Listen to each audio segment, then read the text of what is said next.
Olá, eu sou Miguel Andrade e neste vídeo nós iremos conversar sobre filmes que foram originalmente fotografados em preto e branco e que mais tarde ganharam cor através do computador.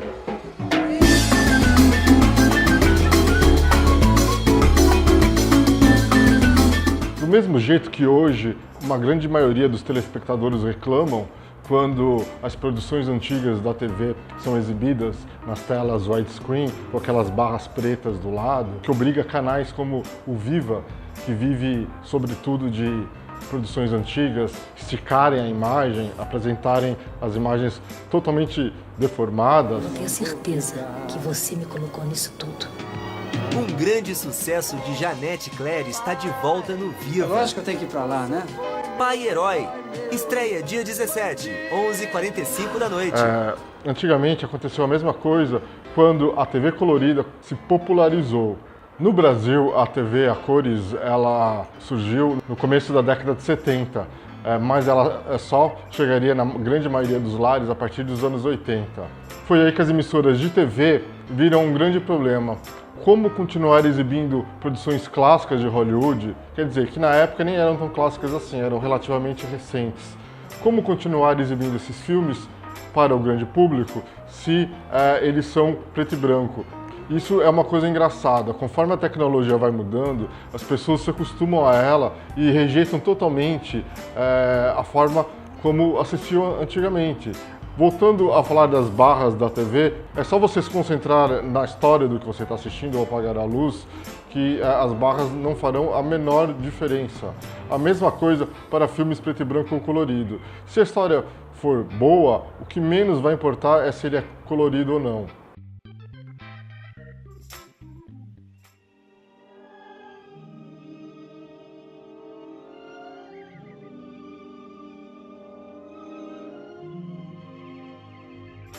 Conforme foi diminuindo o interesse do público nos clássicos da Era de Ouro de Hollywood e as emissoras foram deixando de exibi-los, essa polêmica sobre filmes preto e branco colorizados também foi diminuindo. Mas ainda assim, há uns anos atrás, a TV Cultura de São Paulo exibiu uma versão de Laura, o grande filme do Otto Preminger, colorizado. Oh, that. I asked him to do some shopping for me, that's all. Shelby's a bit.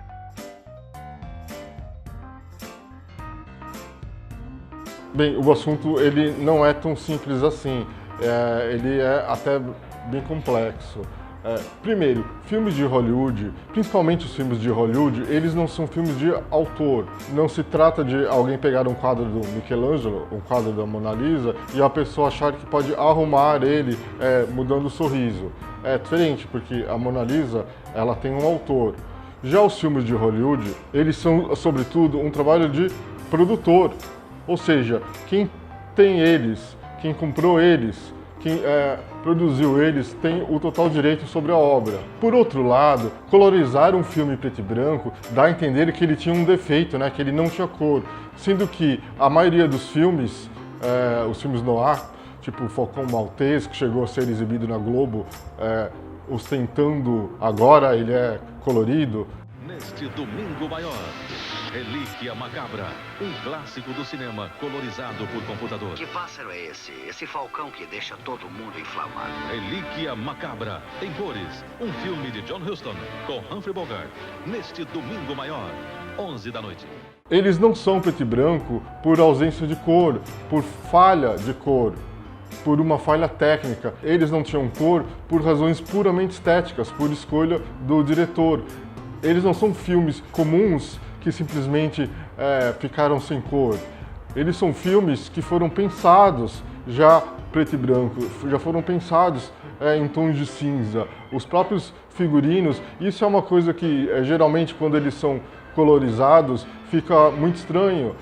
O vermelho fica um vermelho metálico. Por quê? Porque na verdade a paleta de cores de quando eles eram filmados já eram pensadas na fotografia preto e branco. Tanto é que a academia tinha o prêmio para a fotografia a cores e a fotografia preto e branco, porque eram duas artes distintas. E exatamente por isso é estranhíssimo a gente alguém pegar e alterar.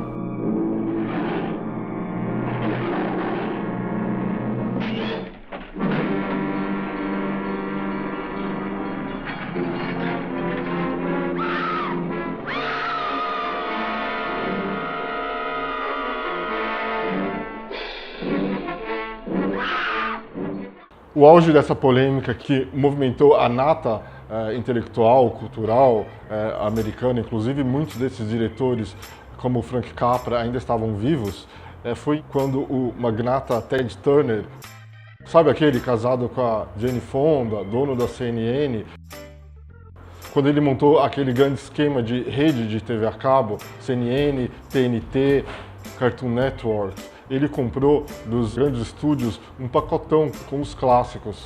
E para exibi-los e ter audiência, ele mandou colorizar a maioria deles. Vem daí Casablanca, até filmes mais obscuros como Mares da China com a Jean Harlow. Tudo era exibido pela TNT em versões colorizadas. Hoje em dia a TNT ela não exibe mais clássicos, né? O TCM do Turner é que ficou responsável por esses filmes mais antigos. Porém, até ele, pelo menos aqui no nosso sinal, que é o sinal da América Latina, está mais dedicado a filmes dos anos 80 para cá. Ele parou de exibir os grandes clássicos de Hollywood. Frankly, Scarlett, Oh. Hello, I'm Ted Turner, and welcome to Ted Turner's Colorized Classics. Now, the colorization of these films may not agree with some people's artistic sensibilities. E nessa época, o Ted Turner, ele, no meio da grande polêmica de colorizar ou não os filmes, ele chegou a dizer que, abre aspas, eu comprei os filmes, eu faço dos filmes o que eu quiser. Isso gerou um grande tumulto, né? Tipo, como assim ele comprou? Quer dizer que qualquer um que comprar essas obras, como Casablanca, pertencem à humanidade, né? Não pertence a esse ou aquela pessoa. Brincadeira ou não, não sei qual foi o sentido que ele falou isso, gerou muito barulho. And I'm Mary Hart. Last November, a new colorized version of the black and white film classic Miracle on 34th Street was shown on television, and the ratings were higher than those recorded by the black and white version in previous years. The die was cast... Colored by Color Systems technology. How does he feel about it? I think it's a desecration. It's an absurdity. It's... Their arguments? Young people won't watch black and white. That's nonsense. What about all those striking music videos? If you don't like the color, you can turn it off. Well, that's true on most TV sets, but are people really going to bother? I wonder, especially when the films are being broadcast. Ele ainda chegou a ameaçar que estava colorizando Cidadão Kane, coisa que nunca aconteceu, porque eles chegaram a mandar para a empresa colorizar e eles acabaram desistindo ao ter acesso a um contrato entre Orson Welles e a RKO que proibia alterações desse tipo nesse filme. Shortly before Welles died, the colorization of films began in the States. And one of Welles' last wishes, it said, was, please do not let Mr. Ted Turner put his... De um tempo para cá, as colorizações elas voltaram a aparecer em lojas de DVD. Porque muitos filmes já em domínio público ganharam uma versão colorizada como forma de preservar os direitos autorais. Porque o filme está em domínio público, mas aquela cópia colorida pertence a quem mandou colorizá-la. Dessa forma, por exemplo, surgiram nas lojas coisas como o Evangelho segundo São Mateus, do Pasolini. Ele está colorizado e, como bônus, tem a versão preto e branco. Imagina, a versão original ficou sendo bônus. Ele foi lançado há algum tempo por essa distribuidora, ó, que a lombadinha é padronizada. Eles chegaram a distribuir outros filmes nesse mesmo esquema de ter a versão preto e branco e a versão colorizada como bônus. Numa forma diferente, a Columbia ela lançou vários filmes B dos anos 50, todos com efeitos especiais em stop motion, também tendo a versão colorida como bônus. ok? Provavelmente a qualidade, elas foram melhorando com o tempo, mas é imperceptível. Tudo tem uma cara meio de coisa pintada com giz de cera no Xerox. Nada é natural. Mas, como no caso desse O Monstro do Mar Revolto, ele preserva o filme preto e branco para quem preferir e o filme colorido. Então, não chega a ser um crime, como era antigamente, de você não ter mais acesso à versão original preto e branco para ter apenas a colorizada, né? Aliás, esse DVD da Columbia, ele é maravilhoso.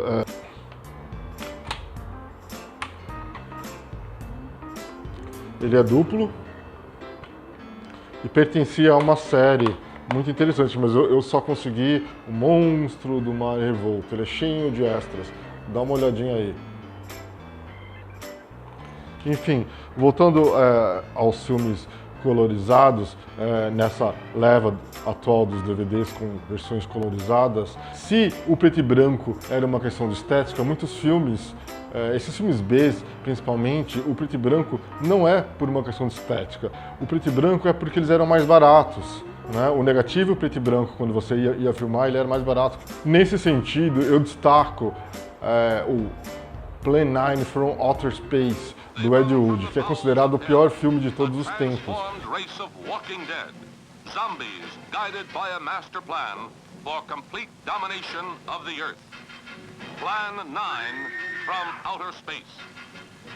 Inclusive tem aqui no YouTube essa cópia colorida dele, e como o filme já é muito ruim, é engraçado ele colorido. E quem colorizou ainda tomou alguns cuidados interessantes. Eles simplesmente não foram pintando quadro a quadro, né?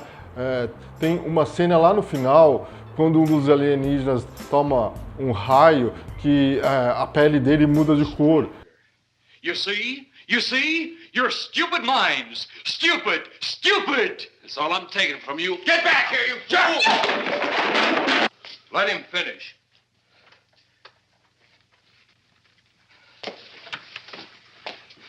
Isso é muito interessante, assim, eles acabaram usando essa colorização recente como uma forma narrativa, como um recurso narrativo, coisa que a Judy provavelmente teria pensado em. Bom, e esse vídeo fica por aqui. Qual é a sua opinião? Você assiste um filme se for colorizado?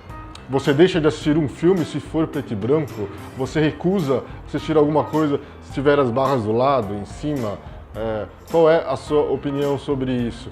Como sempre, deixe o seu like ali embaixo, se inscreva no canal e a gente se vê até a próxima semana. Um abraço.